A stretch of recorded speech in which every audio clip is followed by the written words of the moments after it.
Pode ser Jesus Cristo, meus irmãos. Que Deus abençoe grandemente cada um de vocês. Estamos na sequência. Hoje é o 10º milagre de Jesus Cristo, a cura do paralítico da cidade de Cafarnaum. Marcos 2, versículos 1 até o 12, onde diz a leitura da palavra de Deus da seguinte forma: E alguns dias depois entrou outra vez em Cafarnaum, e soube-se que estava em casa.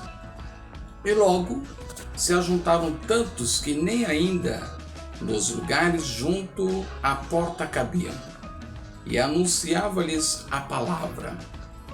E vieram ter com ele, conduzindo um paralítico trazido por 4.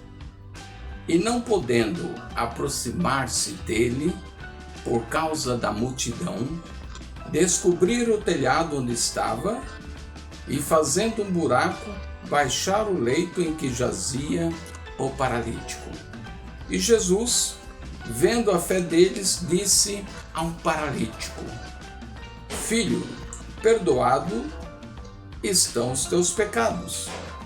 E estavam ali assentados alguns dos escribas, que arrazoavam em seus corações, dizendo: Por que diz este assim blasfêmias?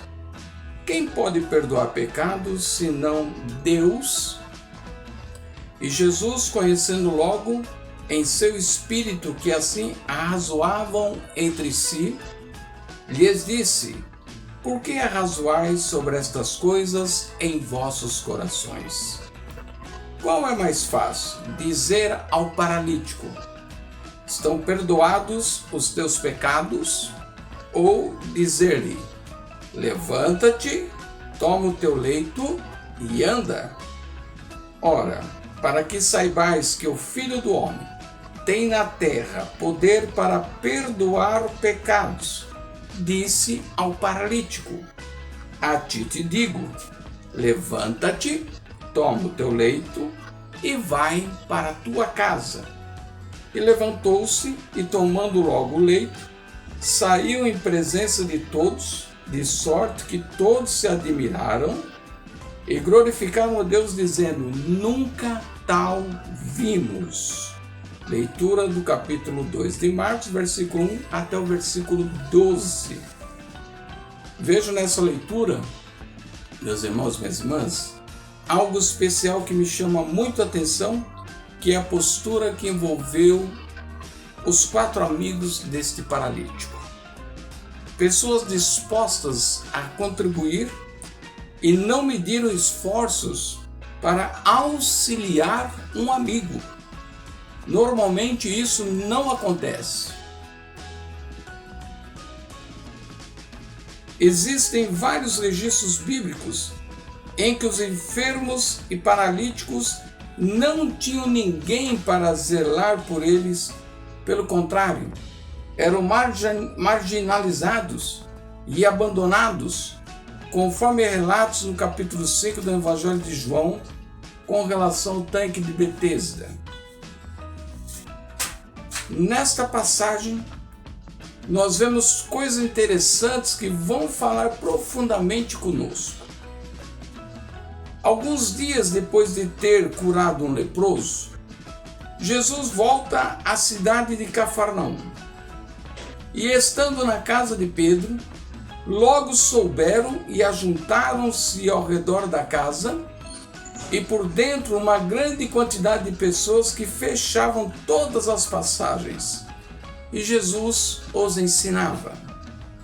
E como os rumores ecoavam sobre a sua presença, um paralítico pede ajuda a 4 homens, e se dispõem a ajudá-lo e levam seu leito para o local onde Jesus se encontrava. Interessante que Jesus tinha feito da cidade de Cafarnaum como um ponto estratégico para acesso às demais cidades da região.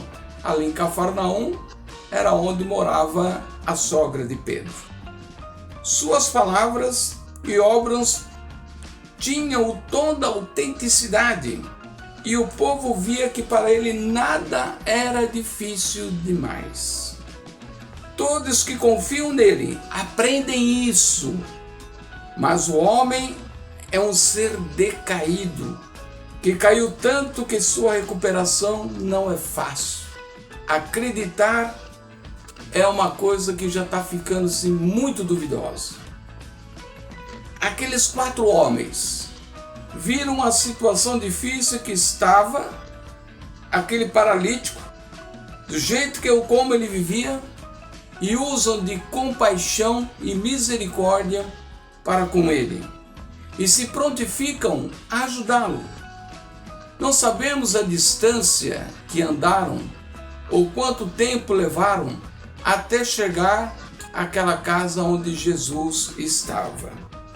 Mas seja qual for a situação, houve uma ação intencional e uma crença daqueles homens em levar aquele paralítico para Jesus, na intenção de que ele vai ser curado. Aqueles homens se esforçam, pegam aquela cama, aquele leito e vai a caminho. Nós não temos relato se esse paralítico já nasceu assim, ou se foi em decorrência de algum acidente ou alguma enfermidade. Mas era cultural entre os judeus acreditar que as enfermidades tinham relação com os pecados cometidos. Então aquele homem, segundo o olhar dos judeus, estava sofrendo e padecendo daquele jeito porque tinha cometido pecados. Nós podemos chamar estes 4 homens que estavam ajudando de amigos verdadeiros. Esses 4 homens se tornaram apoiadores daquele paralítico que não tinha como chegar até onde estava Jesus. Quando estão chegando, observam que a multidão é grande, mas persistem no propósito de levar aquele paralítico em seu leito à presença de Jesus.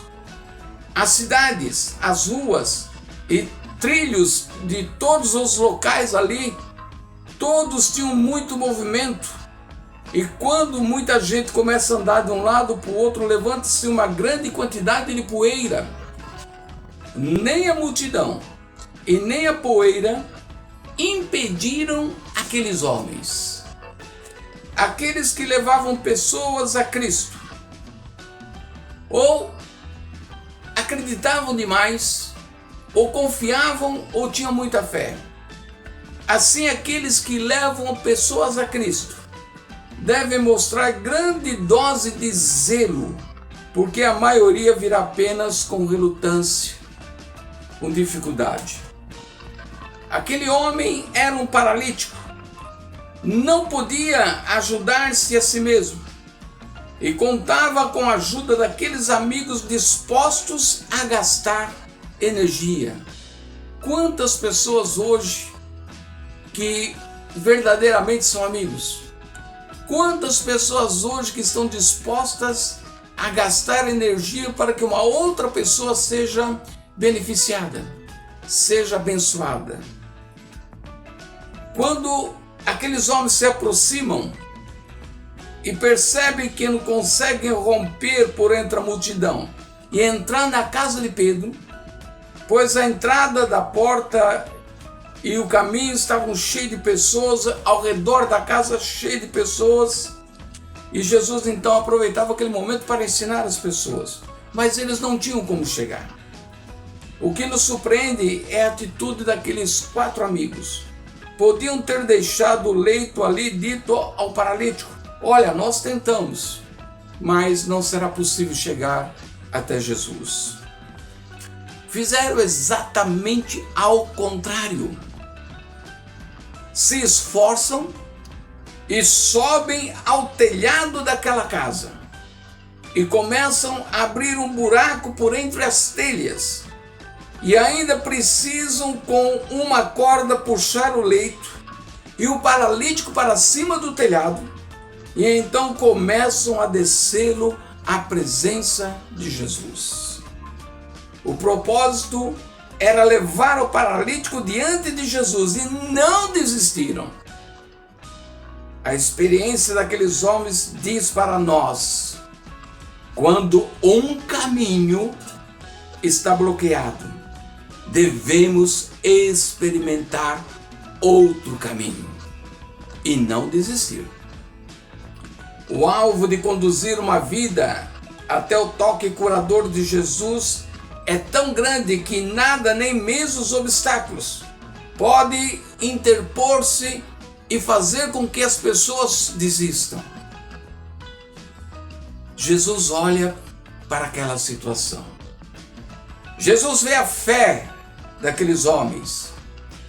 Então diz ao paralítico, aquele paralítico que estava ali: os teus pecados te foram perdoados.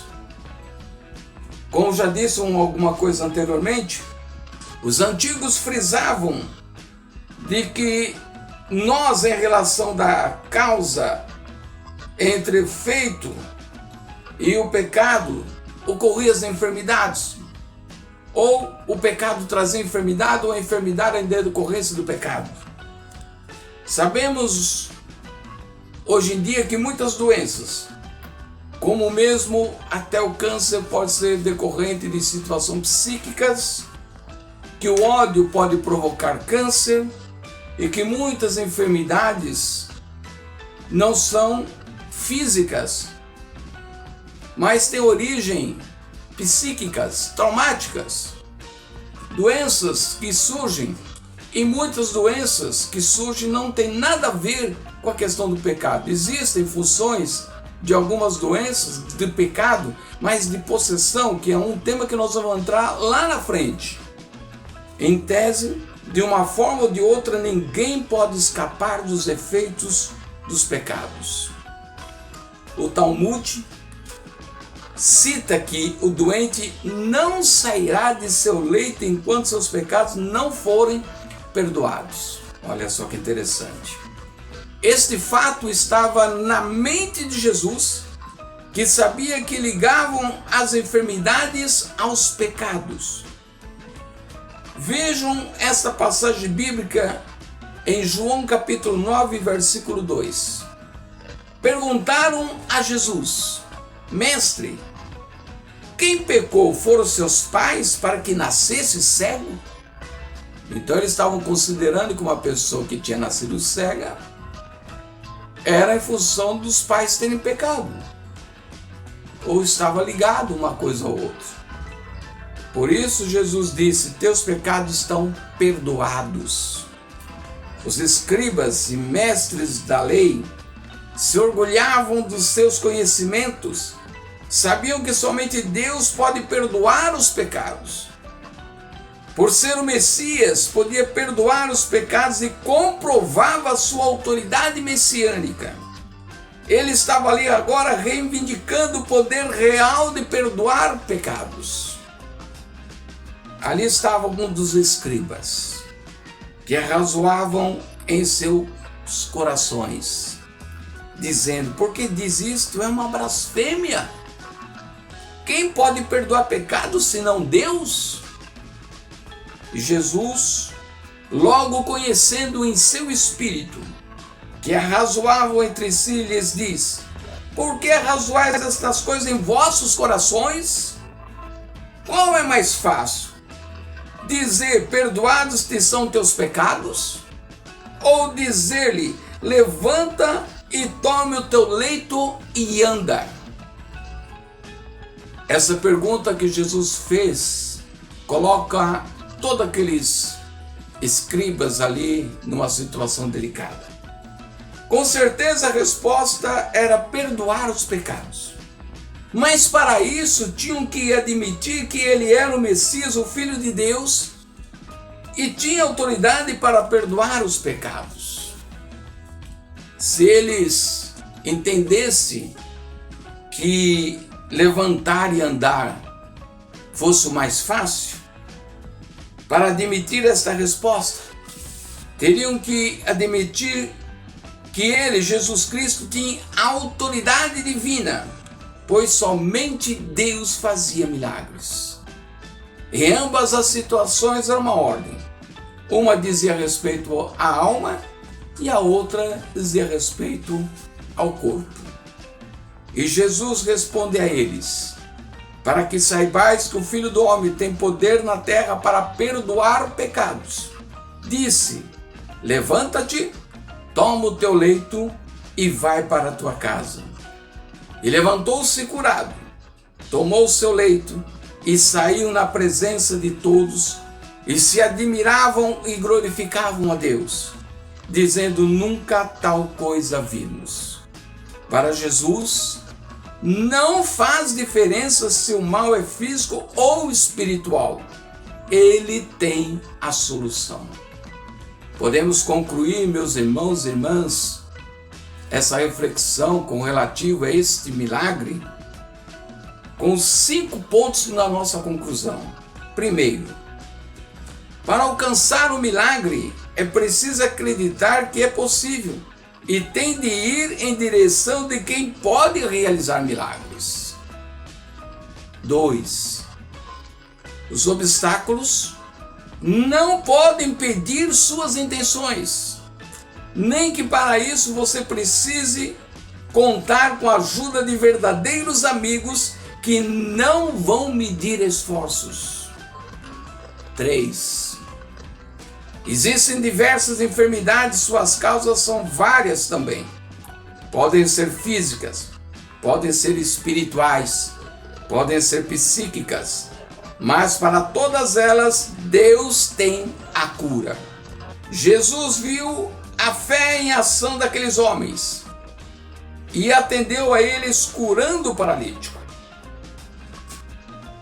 Jesus precisa ver a sua fé em ação.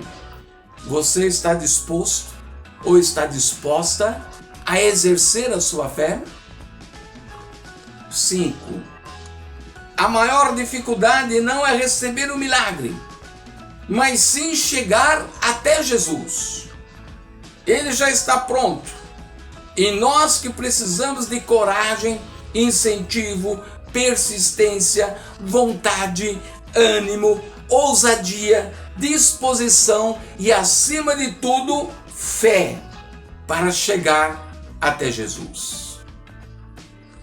Dentro de todas as considerações, que o Espírito de Deus tenha falado contigo através desta mensagem, que é o 10º milagre de Jesus Cristo, e possamos continuar na nossa caminhada e receber o que mais teremos nos outros milagres que Jesus Cristo realizou. A minha oração é que Deus provoque no seu coração uma reação, que Deus possa te estimular a tomar atitudes diferenciadas quando você olhar para a palavra de Deus, quando você se lembrar de Deus. Que estas atitudes possam transformar a sua vida e tudo venha ser diferente, com poder, com a glória, com a bênção e a graça de Deus. Que Deus te abençoe grandemente no nome de Jesus Cristo. Fiquem com Deus.